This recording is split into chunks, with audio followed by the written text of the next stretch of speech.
Lo sapevi che Medusa è stata regina di Sardegna? Non certo un mostro, coi serpenti in testa, ma la figlia di Phorcus, seduta sul trono dell'isola, nei secoli subito dopo il diluvio. In questo video analizziamo il documento di Francesco Fara.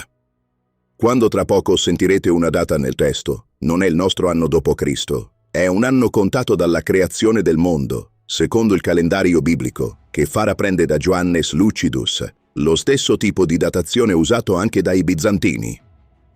Medusa fu figlia di Phorcus, nata dalla consorte Ceto, come tramandano Ovidio e Lucanus, e, morto il padre nell'anno 2253, gli succedette nel regno di Sardegna, come riferisce Bergomensis nel quarto libro del Supplementum, laddove tratta di Perseo.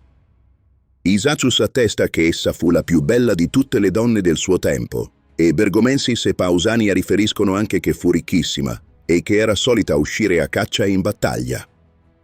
Regnò per circa 28 anni, e quando poi Perseo, che aveva preso le armi contro di lei, le venne incontro in campo di battaglia, fu sopraffatta di notte con un agguato e cadde, e Perseo riportò in Grecia le sue ricchezze, quasi infinite, e la testa recisa.